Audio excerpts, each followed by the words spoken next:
Hello guys, norno puliano lam sogo ani channel ang tini nong ni bagay video ketal tubui phayuka kokborok tai English by sungmung rok sung tini nailene nini nogo ringmani mung tamo.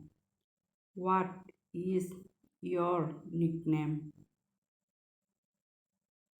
Bo bufuru phainai.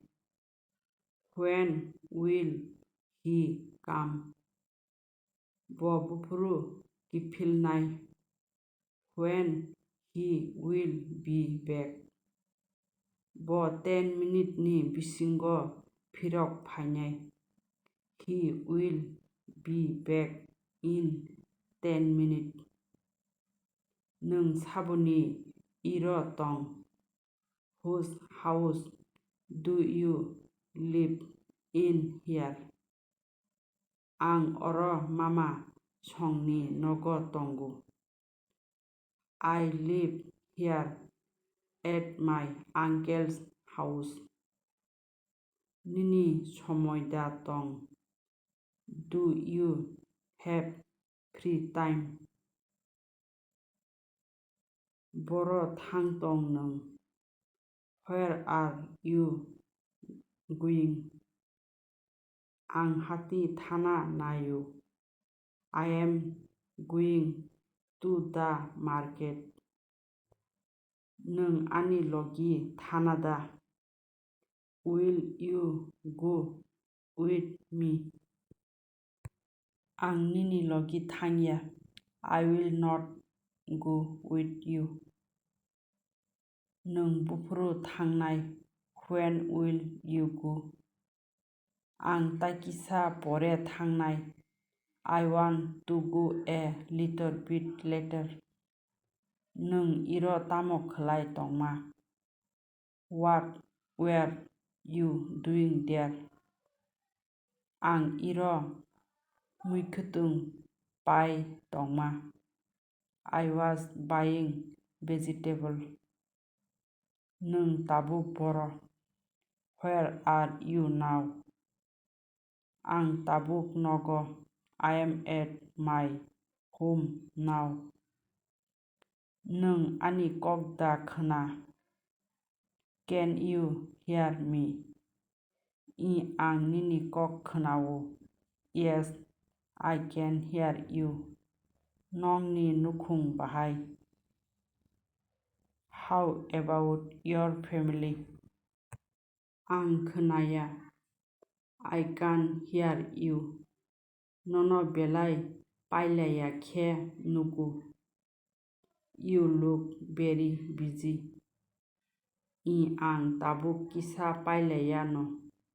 Yes, I am a little busy now. Nung oro tutong. Are you there? Nung tabuk phanoda nasing tongkhu. Are you still waiting? Nung bufuru phungni maisa. What time do you have breakfast? Ang iro a painani bagay phayu. I am here for buying fish. Sung saljasuk palkhe diponi maida sai mano. Could we have lunch together one day? Nung tamo wansuk. What do you think? Hati thana bagay biangtui lama kaham.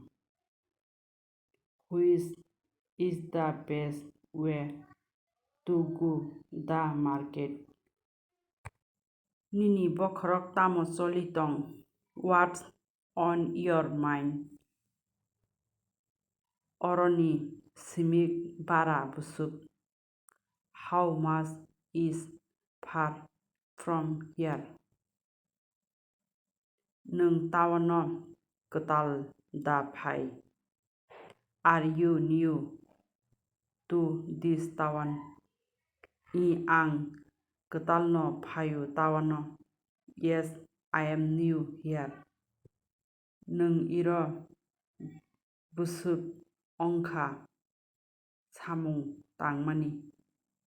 How long have you been working here? Sabo nini logini borok. Who is he with you? Obo ani bai. She is my older sister. Nung iro busuk tongnai.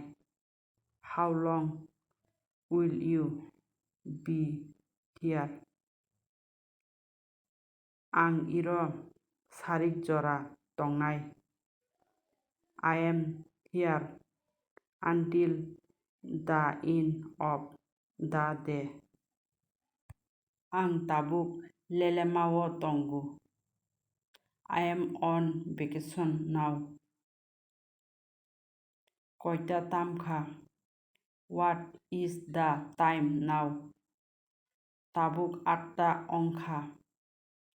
It is 8 o'clock. Nung ani logi thanada.